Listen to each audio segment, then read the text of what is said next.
오늘 말씀 요한계시록 9장에서는 일곱 나팔 재앙 중에 다섯 번째 그리고 여섯 번째 재앙이 소개되어 있습니다.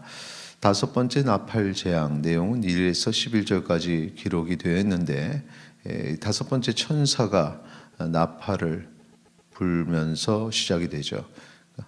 그 다섯 번째 천사의 나팔 소리와 함께 별 하나가 하늘에서 땅에 떨어집니다. 이 별이 무저갱의 열쇠를 받았다는 것입니다. 열쇠를 받았다. 무저갱을 여는 일을 한다는 겁니다. 이 무저갱은 지옥의 가장 낮은 것입니다.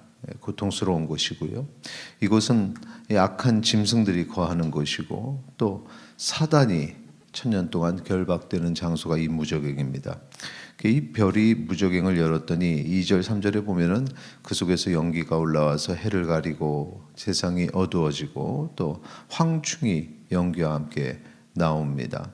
황충들 그 모습이 7절에서 10절까지 소개가 되어 있는데 요약해서 말씀드리면은 전쟁을 위한 말 모양의 머리 또 금 같은 관 쓴 모습, 얼굴은 사람의 얼굴이죠. 8절에 보면은 머리는 여자의 머리털 같은 그런 털이다 이렇게 설명되어 있고 또 이빨은 사자의 이빨입니다. 9절에 호심경, 여기 호심경은 가슴을 보호하는 그런 보호장치입니다. 그래서 전투하는 그러한 호전적인 모습을 보여주고 있죠.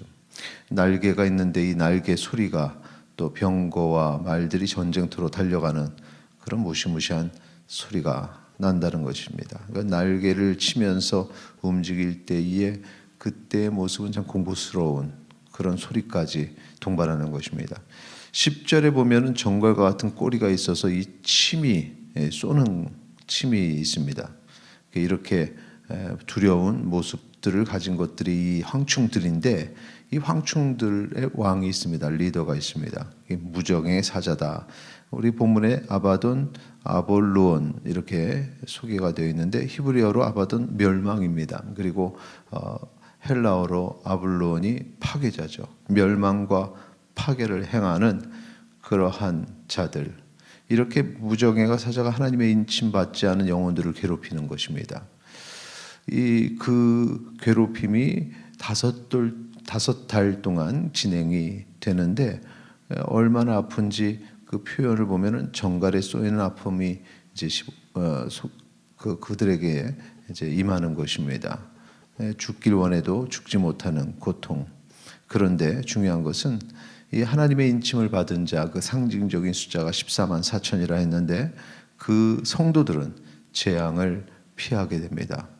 이것이 바로 다섯 번째 나팔 재앙이고 이제 13절서부터는 여섯 번째 나팔 재앙이 기록이 되어 있습니다. 여섯 번째 천사가 나팔을 불죠. 그러자 하나님 보좌 앞 근 제단 이 넷불에서 하나님의 음성이 들립니다. 제단에서 나오는 음성 하나님의 음성입니다. 그 음성 14절에 보면은 유브라데 강에 결박된 네 천사를 풀어주라 하는 것인데 이 네 천사들도 임무가 있습니다. 사람의 3분의 1을 죽이는 그런 임무인데 15절 말씀 우리 같이 읽도록 하겠습니다. 15절입니다. 네 천사가 너였으니 그들은 그 년 월 일시에 이르러 사람 3분의 1을 죽이기로 준비된 자들이더라.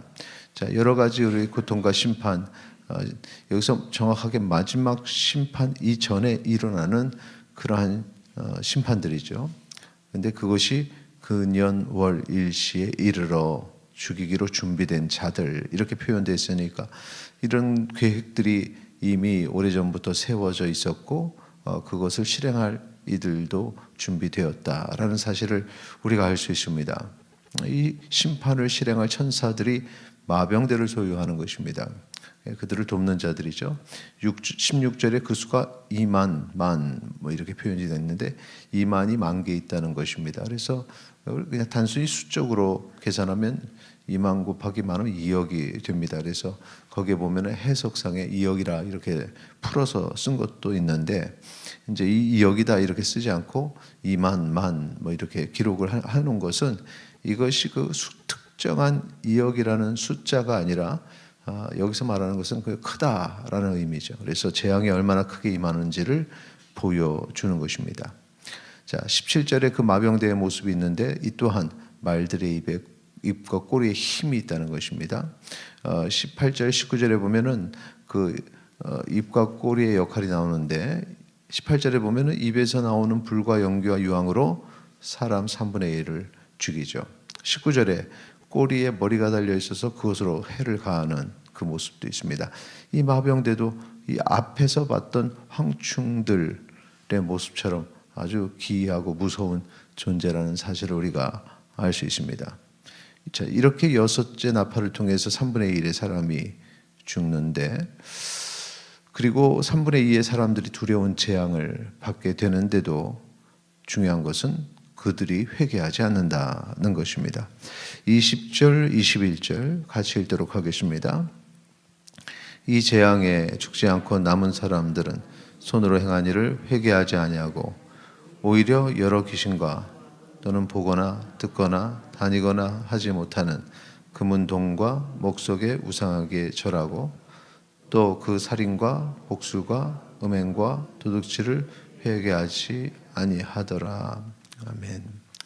오늘 말씀의 내용, 5번째 나팔 재앙, 6번째 나팔 재앙을 보면서 마지막 때에 사단의 활동들도 포악해지고 또 심판의 강도도 또 세지고 여러 가지 세상이 그렇게 점점 최후의 심판으로 가는 것들이 구체화되어 가는 것이 일상에서 보여지는 것을 우리가 알 수 있습니다. 그래서 사람들이 말세라 이렇게 말할 수 있는 것입니다. 그런데 그럼에도 불구하고 그들이 죄를 짓는 것을 회개하지 아니하고 죄 위에 죄를 더 얹고 있다는 사실입니다.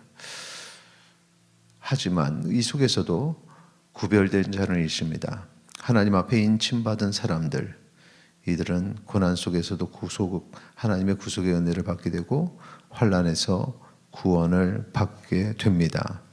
이 두려운 심판에 다가오는 때 회개하고 더욱 깨어 근신하는 성도님들이 되시기를 바랍니다. 구별됨이 참 중요한 단어입니다. 왜? 세상이 점점 악해지기 때문에, 그 악의 깊이가 더해지기 때문에 이런 때일수록 우리에게 필요한 것은 구별됨입니다. 어느 날 갑자기, 예수님은 어느 날 갑자기 우리 이 땅에 다시 오시지만 세상은 어느 날 갑자기 심판을 맞는 것이 아니라 심판을 향해서 더 악해지고 악해지는 모습, 그것을 볼 수 있습니다.